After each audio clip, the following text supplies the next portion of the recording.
The osteotomy hinge height from the joint line, as determined preoperatively, is measured with a K-wire of a corresponding length.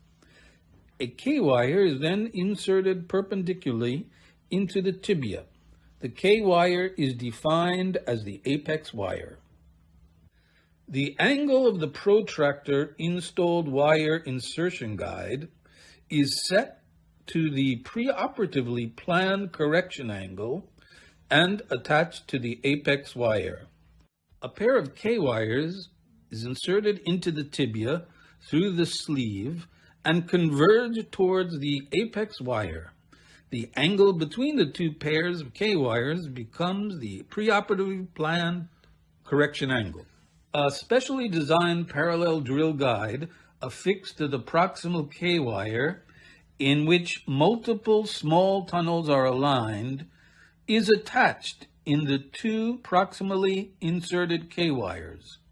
Then, multiple aligned small holes are drilled into the tibia.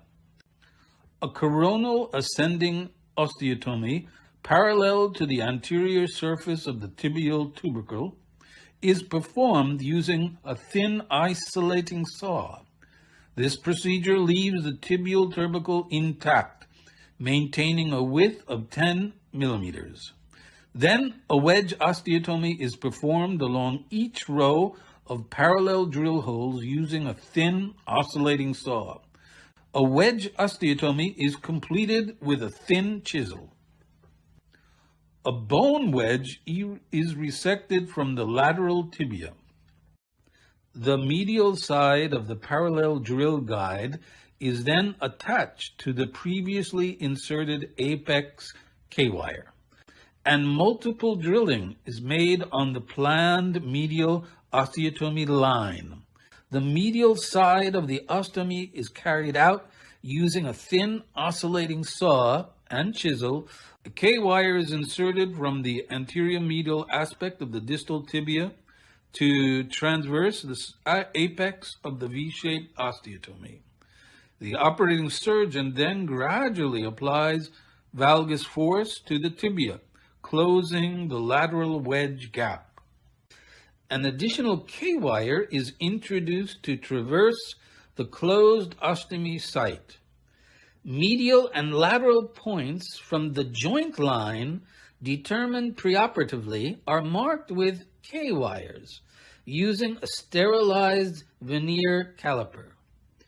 Another K-wire is then introduced across these points as an intraosseous indicator for making the initial drill hole for the locking screw. The locking compression plate is positioned on the lateral aspect of the proximal tibia.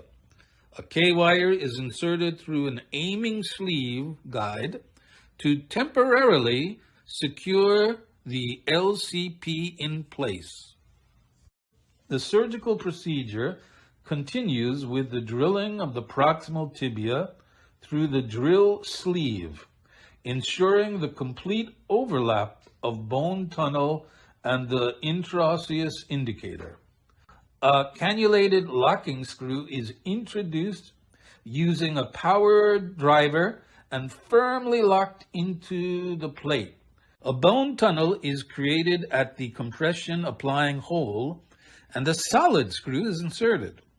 The surgeon further turns this screw to apply a compression force to the lateral osteotomized surfaces until the preoperatively planned medial proximal tibial angle is achieved. The wedged bone resected by the lateral hemiplegic osteotomy is densely implanted into the medial open space.